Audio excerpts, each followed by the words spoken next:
성령을 받아야 생명이 살아납니다 라는 제목의 말씀을 드리려고 합니다. 세상에는 많은 종교가 있습니다. 그 자기 종교가 신봉하는 어떤 신에게, 절대자에게 의지하면서 전통적으로 쭉 내려오고 유지시켜지고 있는 것입니다. 그러므로 그 자기가 믿는 종교로 말미암아서 세상에서 원치 않는 자꾸 고통과 해악과 그런 괴로움을 조금이라도 벗어나보자. 또 마음의 불안과 두려움을 달래보자. 그래서 자꾸 고행의 길을 걷고 있는 것입니다. 그런데 여러분 가만히 보세요. 이 세상의 모든 종교는 그 종교의 교주, 창시자가 있습니다. 여러분 꼭 그래요. 전부 다 모든 종교는. 그러나 특이할 만한 것은 우리 기독교는 교주가 없고 창시자가 없습니다. 그러므로 우리 기독교는 다른 종교의 부류 속에 포함된다고 말할 수가 없는 것 같아요. 그럼 기독교가 어떻게 전파되어졌느냐? 예수님이 십자가에 못 박혀 죽으시고 사흘 만에 부활하신 다음에 마가의 다락방이라는 곳에 모여서 늘 예배하고 기도하는데 그곳에 성령이 임하였다는 것입니다.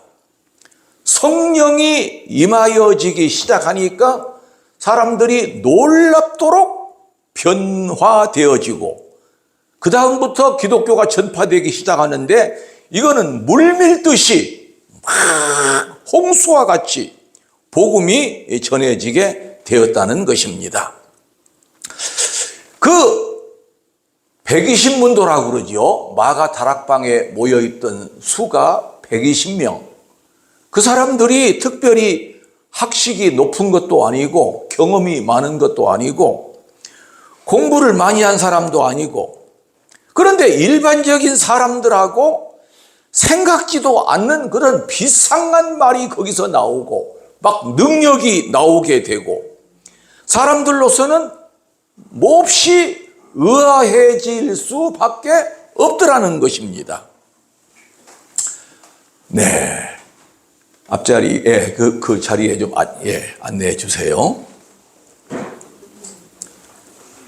이와 같은 것은 성령의 능력으로 말미암게 된 것이지 어떤 그들이 배운 지식이나 경험이나 어떤 그런 노력에 의해서 된 것이 아니라는 것입니다. 여러분, 예수님 부활 뒤에 가장 클라이맥스는 성령의 임재입니다. 성령이 임했다는 거예요. 여러분, 성령 설교하기가 상당히 어렵다고 합니다. 성령은 보이지 아니하고 성령은 우리가 느껴 알 수 있는 것이 아니기 때문에 성령을 목사님들이 설교하기가 아주 어렵다고 그래요. 어쨌든 예수님 부활 후에 가장 핵심적인 것은 성령이 임했다는 것입니다. 성령이 임재하지 않았다면 기독교의 역사는 그것으로 끝났을 것입니다. 그런데 예수님께서 부활하신 뒤에 성령이 임하였어요. 성령이 마가의 다락방에 가득 임하였어요. 그래가지고 사람들이 놀랍게 변하게 되었어요. 예수 그리스도가 영원한 우리의 생명이 되신 것을 사람들이 깨닫기 시작했어요. 사실 예수님께서 제자들에게 내가 너희를 떠나서 아버지께로 가노라 그렇게 이야기를 했습니다. 그런데 제자들은 그 이야기를 전혀 알아듣지를 못했어요. 심지어 베드로도 예수님이 가신다고 그러니까 주여 어디로 가시나이까? 그 유명한 쿠오바디스 도미네, 혹시 여러분 그런 이야기 들어보셨죠? 그 영화로도 나왔어요. 쿠오바디스 도미네. 주여 어디로 가시나이까? 어디로 가신지를 잘 몰라요. 누가요? 예수님의 수제자가. 그런데 예수님께서는 그때 뭐라고 말씀하시냐면은 내가 가는 곳에 네가 지금은 따라올 수 없으나 후에는 따라오리라. 그리고는 말씀하시기를 요한복음 16장 7절에 예수님께서 이런 말씀을 하십니다. 그 전에요. 16장 7절. 왜 16장 7절이 거기 없었나요? 그 다음 보세요. 아이고, 제가 읽어드리겠습니다. 그러나 내가 너희에게 실상을 말하노니 내가 떠나가는 것이 너희에게 유익이라. 내가 떠나가지 아니하면 보혜사가 너희에게로 오시지 아니할 것이요. 가면 내가 그를 너희에게로 보내리니. 예수님께서 떠나시면서 내가 떠나야만 된다. 떠나지 아니하면 보혜사가 너희에게 오시지 아니할 것이요. 우리 어린이들 혹시 되면은 주일학교가 지금 옆에서 하고 있는데 혹시 우리 좀 떨어질라나가 혹시 모르겠는데 우리 여기 뒤에 우리 어린이들 혹시 가능할지 모르겠어요.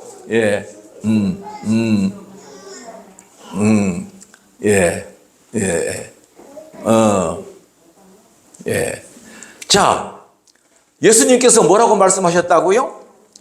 내가 너희에게 실상을 말하노니 내가 떠나가지 않으면 보혜사가 오시지 않을 것이요. 떠나가면 내가 너희에게 보혜사를 보낼 것이라. 이렇게 이야기를 하셨어요. 보혜사라는 것은 성령을 말합니다. 보호할 보자, 은혜의 자, 스승사자. 정확하게 말한다면은 위로자, 또 우리의 상담자, 우리의 보호자. 여러분, 성령님이 우리를 늘 위로하세요. 우리를 보호하시는 분이에요. 하나님과 우리를 연결시켜 주시는 분이세요. 그걸 보혜사라고 성경은 말씀하고 있어요. 그건 성령님이에요. 그런데 성경 곳곳에서는 성령을 굉장히 강조하고 있습니다. 자, 19절하고 에베소서 4장 30절하고 자, 우리 이거 중요하니까 우리 데살로니가 전서 5장 19절에서 21절까지 같이 읽으십시다. 시작. 성령을 소멸하지 말며 예언을 멸시하지 말고 범사에 헤아려 좋은 것을 취하고, 그 다음 에베소서 4장 30절 시작. 하나님의 성령을 근심하게 하지 말라. 그 안에서 너희가 구원의 날까지 인치심을 받았느니라. 아멘. 성령을 소멸하지 말라. 여러분, 소멸하는 것은 무슨 뜻이냐면은 불을 끄는 것을 말합니다. 불을 끄는 거. 성령이 이렇게 활활 타올라야 되는데 성령이 이렇게 여러분 불이 촛불이 바람 앞에 팔락팔락 하다가 나중에 다 꺼져버려요. 그러면 아주 참 썰렁하죠. 그 무슨 음침한 영화에서 그런 게 나오잖아요. 그 약한 촛불이 바람에 흔들리다가 나중에 꺼져버리고 연기만 스르륵 나와요. 여러분, 성령은 이렇게 자꾸 불타올라야 되는 거예요. 그 다음에 에베소서 4장 30절에는 하나님의 성령을 근심하게 하지 말라. 그 안에서 너희가 구원의 날까지 인치심을 받았느니라. 도장을 딱 찍어서 너는 내 것이라 그렇게 했다는 말씀이죠. 그런데 자꾸 성령을 근심하게 한다는 것은 뭐냐면은 마음 아프게 하지 말라. 그러니까 오늘 여기서 우리가 깨달을 것은 성령님은 인격자이시라는 그런 사실이에요. 여러분, 성령님은요 인격자세요. 인격자.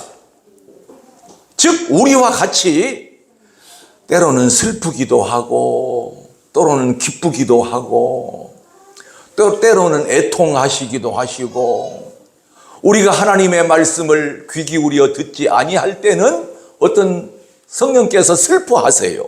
예. 자, 그분이 성령님이십니다. 자, 예수님께서 오셔서 승천하시기 전에 이 세상에 남기신 귀중한 말씀 한 가지가 딱 있어요. 예, 딱 있어요. 그 말씀이 무엇인고 하니 사도행전 1장 4절에서 5절까지예요. 이건 제가 읽겠습니다. 사도와 함께 모이사 그들에게 분부하여 이르시되 예루살렘을 떠나지 말고 내게서 들은 바 아버지께서 약속하신 것을 기다리라. 요한은 물로 세례를 베풀었으나 너희는 몇 날이 못 되어 성령으로 세례를 받으리라. 여러분, 파란 글씨 한번 보십시오. 파란 글씨 보면은 아버지께서 약속하신 것을 기다리라. 과연 아버지께서 언제 약속을 하셨나? 그 다음에 요한 세례는 물세례입니다. 그러나 너희는 성령으로 세례를 받으리라. 그렇게 말씀하십니다. 예루살렘을 떠나지 말라고 하셨습니다. 그런데 예루살렘에서 예수님께서 십자가에 달려 돌아가시고 부활하신 다음에는 예수 믿는 사람들을 만나기만 하면은 잡아 죽이려고 그런 소문이 확 돌았어요. 그래서 아주 예루살렘에 있기가 굉장히 두려웠어요. 근데 예수님께서는 떠나지 말라고 하신 거예요. 자, 그러면 아버지께서 약속하신 것이 무엇인지 우리 한번 구약 성경에 나오는 것을 한번 보십시다. 아버지께서 무엇을 약속하셨는지 분명히 그러셨잖아요. 예. 그 전에 그 전에 예루살렘을 떠나지 말고 내게서 들은 바 아버지께서 약속하신 것을 기다리라. 기다리라. 아버지께서 무엇을 약속하셨는지 우리 한번 살펴보십시다. 요엘서 2장 28절에서 29절을 보니까 아버지께서 요엘 그 구약 성경 예수님 오시기 800년 전에 요엘 선지자를 통해서 이렇게 약속을 하셨어요. 자, 조금씩 정리하면서 들으시기 바랍니다. 자, 아까는 예루살렘을 떠나지 말고 또 내가 너희에게 분부한 약속을 지키라. 그 다음에 아버지께서 약속하신 것을 이제 때가 이르면은 너희가 성령을 받으리라. 자, 그 아버지께서 약속하신 것이 뭐냐면은 요엘서 2장 28절에서 29절 같이 읽겠습니다. 시작. 그 후에 내가 내 영을 만민에게 부어주리니 너희 자녀들이 장래 일을 말할 것이며 너희 늙은이는 꿈을 꾸며 너희 젊은이는 이상을 볼 것이며 그때에 내가 또 내 영을 남종과 여종에게 부어줄 것이며. 아멘. 이게 성령입니다. 내 영을, 성령을 만민에게 부어주리니. 예. 그리고 그때에 내가 또 내 영을 남종과 여종에게 부어줄 것이며. 할렐루야. 성령을 부어주신다고 그러셨어요. 성령을 우리 안에 분명히 담게 해주신다고 그러셨어요. 예. 그러면 여러분 다 성령을 받아야 됩니다.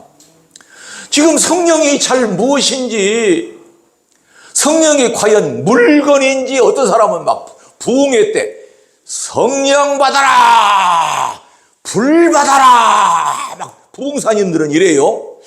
그러면은 도대체 이게 성령이 물건이냐, 뭐냐? 예. 그런데 오늘은 제가 뭐라고 말씀하시죠? 성령이, 여러분, 로마서 8장 26절에서 뭐라고 말씀하셨냐면은 이와 같이 성령도 우리 연약함을 도우시나니 우리가 마땅히 빌 바를 알지 못하나 오직 성령이 말할 수 없는 탄식으로 우리를 위하여 친히 간구하시느니라. 아까 성령님은 어떤 분이라고 했냐면은 인격체라고 제가 말씀드렸어요. 성령님은 활동하시는 하나님이세요. 자, 한번 따라 하십시다. 활동하시는 하나님. 다시 한번, 활동하시는 하나님. 여러분, 하나님은 지금 하늘 위에 딱 좌정하고 계세요. 그러면 역사하시는 분은 누구시냐면은 성령님으로 말미암아서 역사하신다는 말씀이에요. 그 성령님이 우리 안에 임하셔서 우리를 깨닫게 하시고, 우리가 때로는 눈물도 나오게 만드시고, 우리가 하나님의 자녀가 되게 하시고, 우리가 또 교회를 나오지 않을 때에 너는 하나님의 자녀야. 내가 너의 부모로부터 모태신앙을 다 물려받았건만 왜 이렇게 아직도 교회를 나가고 있지 않느냐. 그런 마음속에 어떤 깨달음 같은 것이 오게 되어 있어요. 그게 성령님의 역사예요. 성령님은 어떤 분이시라고요? 활동하시는 하나님. 막 각자의 마음속의 활동. 예, 우리 교회에 오셔서 이 안에서 활동하시고 역사하신다, 그런 말씀이에요. 그래서 사도행전 1장 8절을 보면은, 같이 읽으십시다. 시작. 오직 성령이 너희에게 임하시면 너희가 권능을 받고 예루살렘과 온 유대와 사마리아와 땅끝까지 이르러 내 증인이 되리라 하시니라. 아멘. 성령이 우리 안에 임하시고 역사하시면은 우리가 증인된 삶을 살 수가 있다는 것입니다. 여러분, 법정에서 가장 중요한 사람이 증인입니다. 증인. 재판관 앞에서 증인이 있어야 그 사람이 죄가 성립하는 것이지, 증인 없으면은요, 아무리 큰 죄를 지어도 무죄가 지켜버립니다. 그런데 우리 주님께서는 우리에게 증인 되라고 하십니다. 그런데 어떻게 하면은 증인이 될 수가 있냐 하면은 성령이 너희 안에 임하시면, 성령이 우리 안에 임하셔서 우리가 충만해지면은 우리가 증인된 삶을 살 수 있다는 것입니다. 우리가 2000년 전에 있지도 않았어요. 우리가 예수님의 십자가 사건을 보지도 않았어요. 우리가 예수님의 부활을 보지도 않았어요. 그런데 성경은 우리 보고 예수님의 증인이 되라고 말씀하고 있는 것입니다.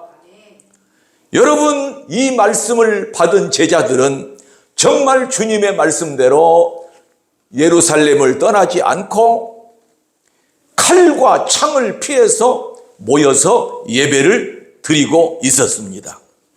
숨어서 예배하고 가슴 두근두근 조아리는 마음으로 예배를 드렸어요.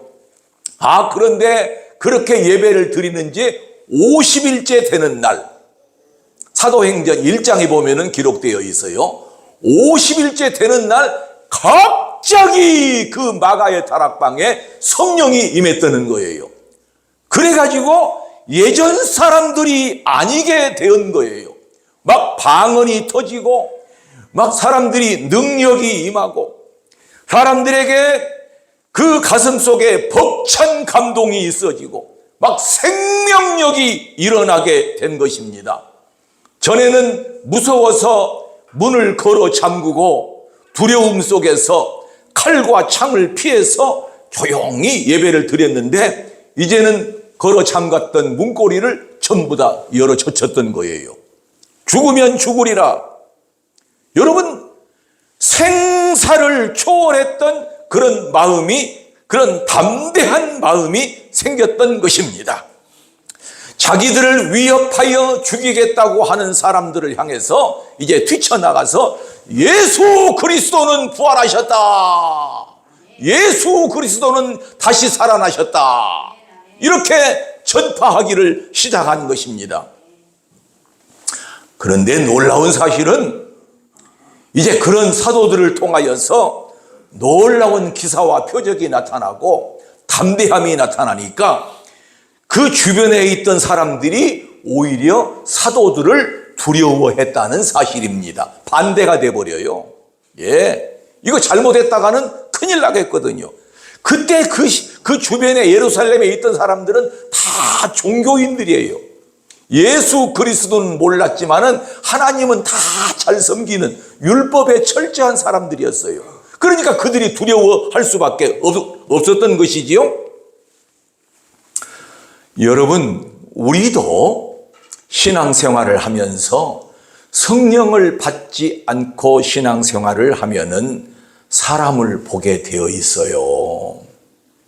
사람에 따라서 좌지우지하고 자꾸 이리 몰리고 저리 몰리고 사람의 눈치를 보게 되어 있어요. 그러나 사랑하는 성도 여러분, 성령을 받게 되면은, 성령이 그분에게 임하게 되면은 깊은 은혜를 받아서 신앙생활함에 있어서 담대해지는 것입니다. 두려워함이 없게 되는 것입니다. 사랑하는 성도 여러분, 담대한 신앙생활 하시기를 바랍니다. 할렐루야. 세상을 바라보던 사람들이 온전히 주님만 바라보게 되는 것입니다. 그래서 우리는 성령을 받아야 되는 것입니다. 초대교회가요, 사람들의 삶이 너무 가난했지만은 자기들이 갖고 있는 모든 재물을 다 사도들 앞에 내어놓았어요. 그리고 물질이나 그런 육체의 욕심에서 자유하게 되었던 것입니다. 그들의 눈동자가 달라졌던 것입니다. 여러분, 우리나라도 벌써 기독교가 전파된 지가 130년, 140년이 지금 넘어가지요. 옛날에 기독교가 들어올 무렵 정말 너무 삶이 어려워서 여름철에 보면은 밤늦게 11시 넘어지면 길가에 쓰러져서 술 취해가지고 넘어져서 있는 사람들이 얼마나 많았는지 몰라요. 여러분, 대도시 보면은요, 그리고 술 취해서 비틀거리면서 이 나무에 부딪히고 이 전봇대에 부딪히고 그래갖고 거기서 쓰러져서 자고 겨울철에는 동사하고 그런 사람들이 많았어요. 그러나 기독교가 이제 복음이 들어가다 보니까 그 쓰러졌던 사람들이 벌떡벌떡 일어나서 마음을 다시 고쳐먹고 이제 우리가 예수 그리스도로 말미암아서 이제 할 수 있다. 각 지방까지 저 구석구석까지 도예지에는 저 빈민촌까지 교회가 다 세워졌어요. 그래가지고 복음이 전에 들어가니까 이제 힘을 내보자, 할 수 있다. 그래서 그 나라의 정책하고 맞추어서 나라가 경제가 확 발전하게 되었습니다. 그래서 오늘날에 이렇게 세계 7대 강국, 경제 강국이 되었다고 그러잖아요. 여러분, 우리나라가 세계적으로 7번째나 잘 사는 나라가 되었다는 거예요. 6.25 전쟁 후에 허허벌판 폐허가 된 나라가 이 일본보다도 2계단을 더 뛰어서 일본은 세계 지금 8위, 9위인데 우리가 6위, 7위라는 거예요. 생각하면 참 놀랄만한 사실이지요. 그런데 사랑하는 성도 여러분, 그 경제의 풍성함이 분명히 하나님의 은혜입니다.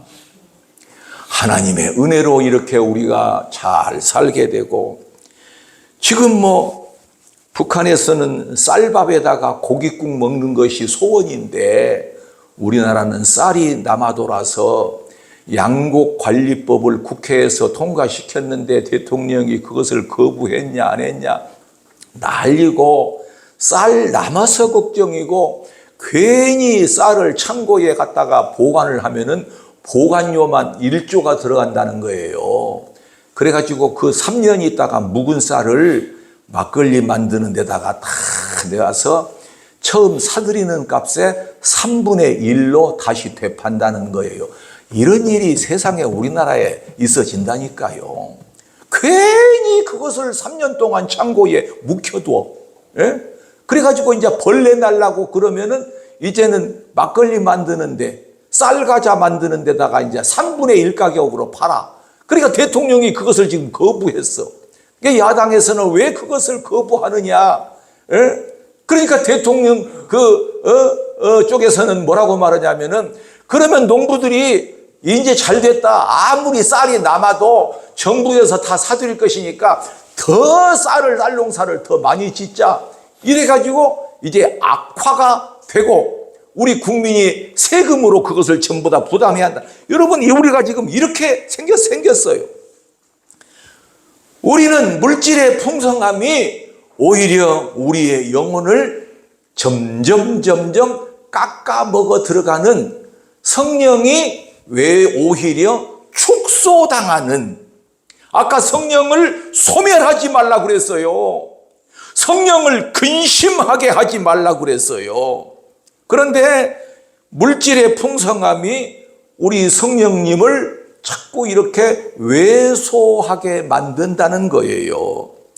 여러분, 우리가 성령님을 소멸한다거나 성령님을 근심하게 한다거나 우리가 은혜가 떨어지면 우리는 죽는 거예요. 우리의 영이 죽어봐요. 구원받지 못하고 우리의 영혼이 구원받지 못하고 육만 살아봤자 영혼은 멸망받는 길밖에 없습니다. 영혼 멸망받으면 끝장나는 거예요. 지금 한국 교회가 믿음이 점점 식어져 가고 있습니다. 그냥 적당히 형체는 있는데 본질은 없어요.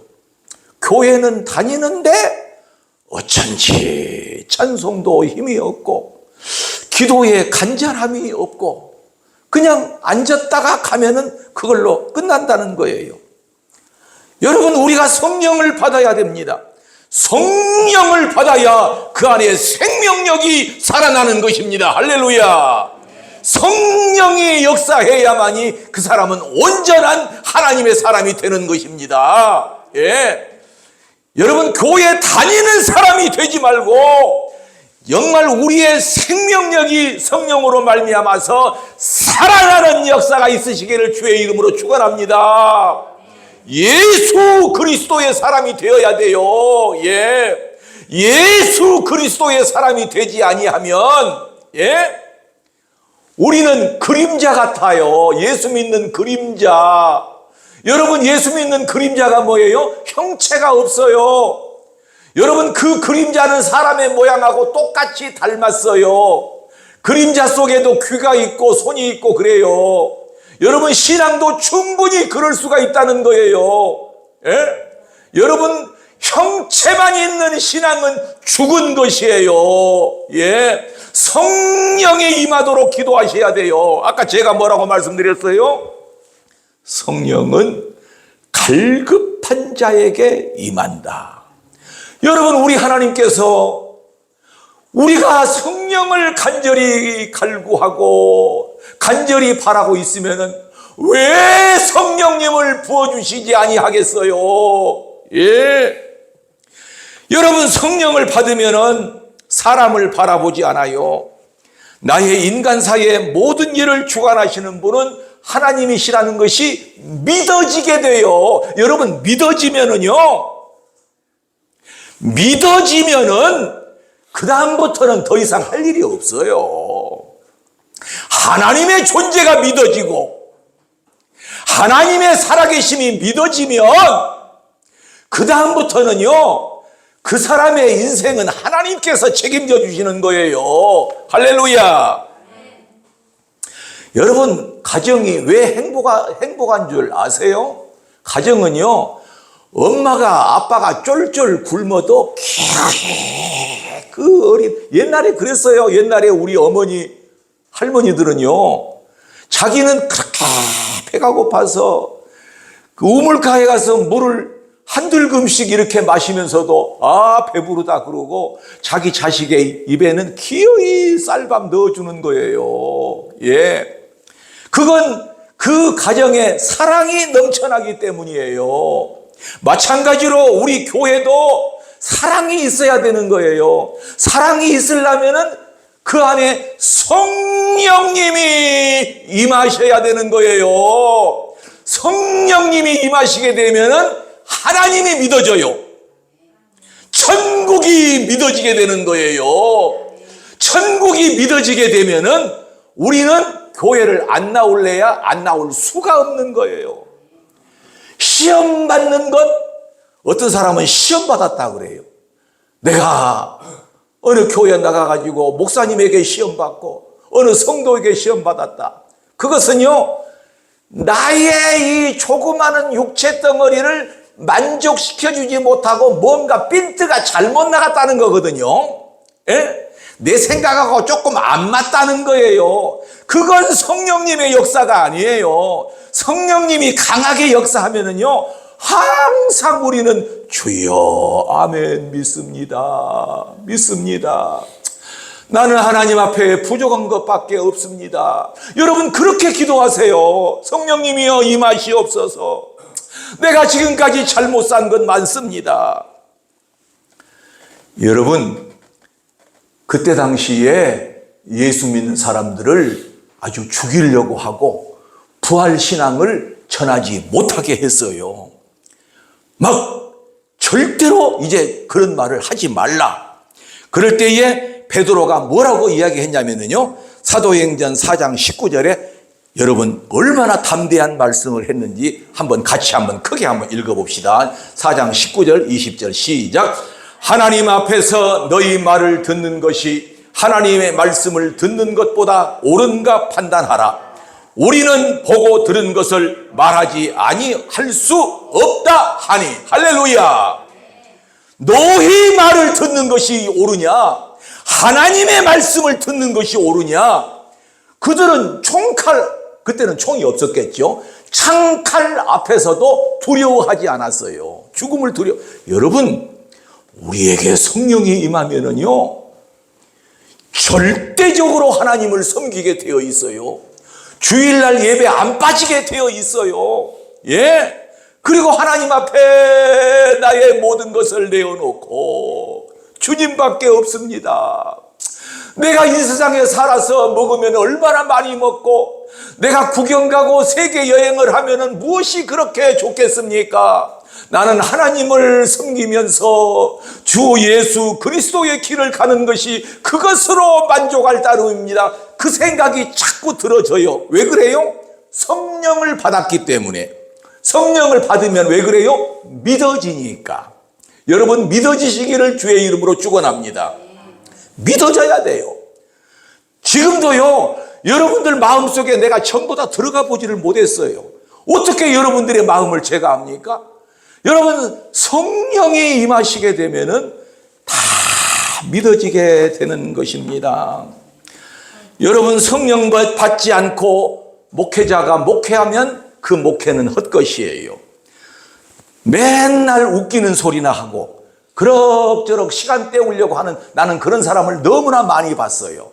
저 사람이 앞에서 말씀은 증거한다고 하지만은 저 성령이 임하지 않았구나, 그런 느낌이 딱 와요. 딱 와요. 성도들도 마찬가지입니다. 성령 받지 못하고 신앙생활하면은요, 헛것이에요. 헛것입니다. 그냥 나 오늘 교회 참석했다, 나 할 일 다 했다, 그리고 땡, 그걸로 끝나버려요. 아니에요. 정말 여러분, 예배 드리는 것은 우리의 몸을 하나님 앞에, 여러분 로마서 12장 1절, 그런즉 너희 몸을 하나님이 기뻐하시는 거룩한 산 제물로 드리라. 이는 너희의 드릴 영적 예배니라. 할렐루야. 예배는 우리의 몸을 산 제물로 드리는 것입니다. 사랑하는 성도 여러분, 예배를 드려도 어떻게 쓸쓸합니까? 찬송을 불러도 어쩐지 힘이 없고 허무해집니까? 성령이 없기 때문에 그럽니다. 성령이 임하지 않아서 그럽니다.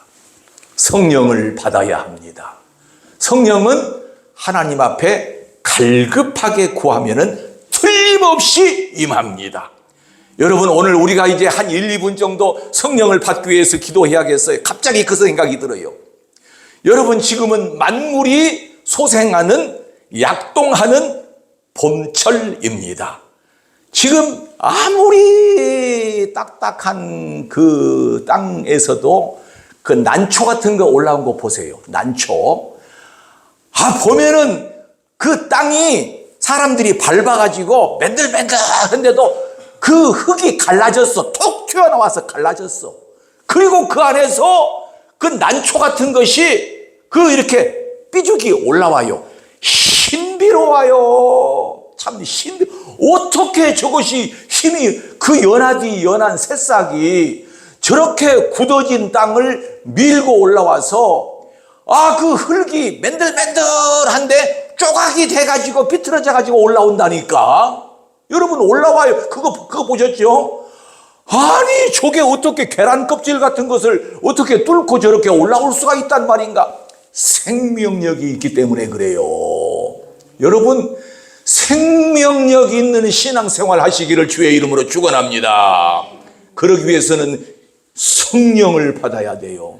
성령을 받으신 분은 성령 충만해야 됩니다. 그리하여 우리의 삶이 날마다 예수 그리스도로 말미암아서 넘쳐나네 주를 향한 나의 소망이 넘쳐나시기를 주의 이름으로 축원합니다. 우리 한번 1분 정도 다 같이 주의 한번 부르시고, 아까 제가 뭐라고 말씀드렸어요? 갈급한 마음, 하나님을 간절히 원하는 마음 속에서 성령을 주신다고 했으므로 우리 다 같이 주여 한번 부르시고 성령을 한번 불러서 우리 마음속에 모셔드립시다. 다 같이 주여 부르십시다. 주여!